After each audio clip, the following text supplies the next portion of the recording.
નમસ્કાર. અમરેલી સિવિલ હોસ્પિટલમાં દેવી પૂજક મહિલાના મોત મામલે વિવાદ ઉગ્ર બન્યો છે.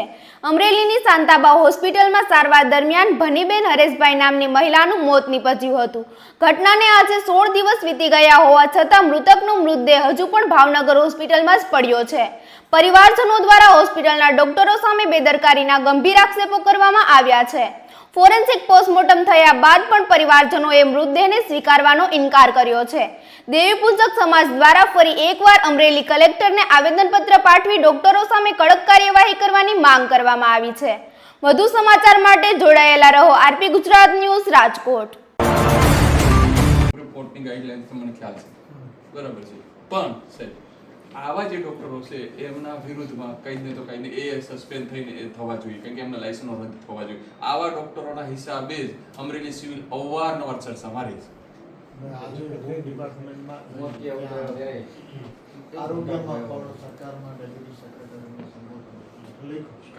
ટ્રસ્ટ નથી સંભાળી શકતી, કા તંત્ર નથી સંભાળી શકતું. બેના વચ્ચે આ હોસ્પિટલ અટવાય છે અને એના હિસાબે અમરેલી જિલ્લાના જે અહીંનું જે પબ્લિક છે એ પબ્લિક હેરાન થઈ રહી છે. અને અહીંયા જ સેવા ઘટના ઘટે છે, બીજે નથી.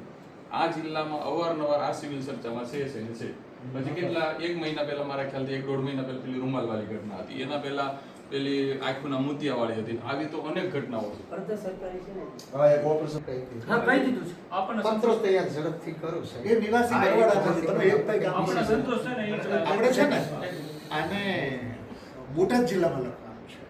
આ નિવાસી છે બરવાડા પ્રોપર, બરોબર. બોટાદ જિલ્લો એનો રેફરન્સ આપી બોટાદ જિલ્લાને આપીને આપણા જિલ્લાને ફોલો કરવા માટે નકલ આપવાની છે.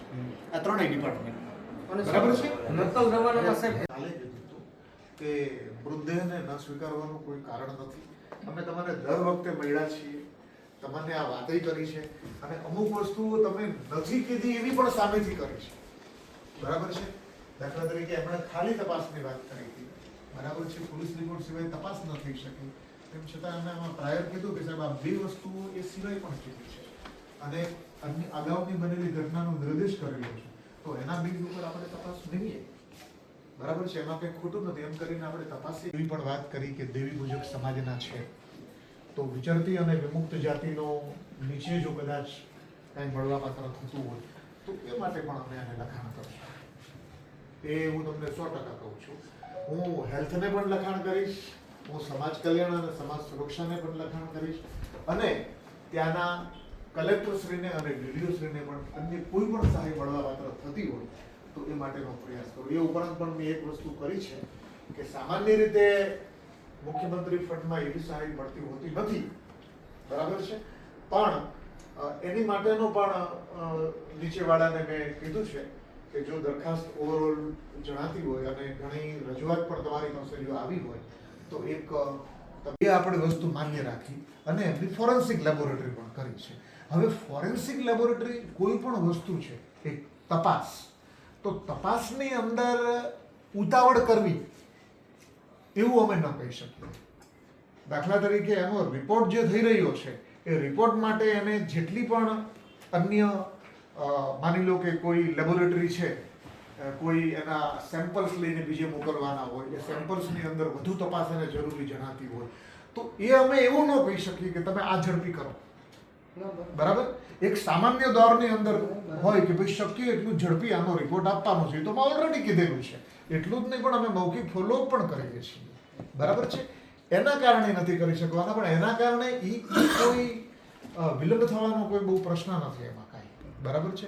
અને એની રાહ જોયા વગર અમે જે ભાઈ આજે જે આમના પતિ હતા અને એમના પતિએ જે વિગતો અમારી સમક્ષ રજૂ કરી ખાલી મૌખિક, એનું પણ અમે કોગ્નિઝન લઈ અને તમે જો સર્વગ્રાહી તપાસ માટેનો આદેશ કર્યો છે, બરાબર છે. અને આમ કોઈ દિવસ તપાસની અંદર સમયની બાંધણી ન કરાય, પણ તેમ છતાં એ શક્ય એટલી ઝડપી થાય એ માટે અમે દિવસ 7ની અંદર રિપોર્ટ કરવાનું પણ એને કીધું છે, બરાબર છે. પણ તપાસ ઘણા બધા નિવેદનો ઉપર આધારિત છે, બીજાને પૂછવું પડે, બંને પક્ષને સાંભળવા પડે, એ બધા ઉપર છે. એટલે એની તો અમે ક્વિકલી જે છે એ સાહેબે એને ફરીવાર પાછું ફોન કરી અને ભાઈ શું તમે શું કર્યું, શું લેવલ શું છે, કયું સ્ટેજ છે એ પણ તપાસ કરીશ.